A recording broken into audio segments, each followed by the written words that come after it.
లో పారిశ్రామిక ప్రగతిని అడ్డుకోవడానికి ఏదో కుట్ర జరుగుతుంది. సీరియస్‌గా దృష్టి సారించాలి. ప్రజా సంఘాల పేరుతో, పోరాట సంఘాల పేరుతో ఆహ్, ప దాన్నేమంటారు పర్యావరణ సంఘాల పేరుతో ప్రారంభించారు. హైడ్రో పవర్ అంటే ఏంటి? నీళ్ల ద్వారా కరెంట్ తీసేది. థర్మల్ పవర్ అంటే కాలుష్యం వస్తుందంటే ఒక అర్థం ఉంది. లేకపోతే గనక ఓ ఓ సోలార్ దాంట్లో గాని, లేకపోతే విండ్ పవర్‌లో గాని, హైడ్రో పవర్‌లో గాని పొల్యూషన్ ఎందుకొస్తుంది?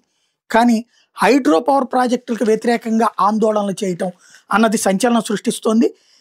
ఏదైతే విశాఖ ఏజెన్సీ ప్రాంతాల్లో కార్పొరేట్ సంస్థలతో చేసుకున్నటువంటి హైడ్రో ఒప్పందాలు జివో 51, 13, 2 వెంటనే రద్దు చేయాలని డిమాండ్ చేస్తూ గుజ్జలి, పెదకోట, చిట్టంవలస, ఎర్రవరం, సీలేరులో మొత్తం 7,400 మెగావాట్ల హైడ్రో పవర్ ప్రాజెక్టులు నిర్మాణానికి అనుమతులు ఇచ్చారు.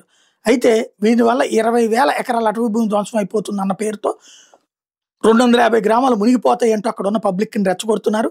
దాంతో 50,000 మంది గిరిజనుల్ని మొబలైజ్ చేద్దామని చెప్పేసి ఉద్యమించడం ప్రారంభించారు. తద్వారా గిరిజనుల ద్వారా ఈ ప్రాజెక్టులను అడ్డుకునే కుట్ర చేస్తున్నారు.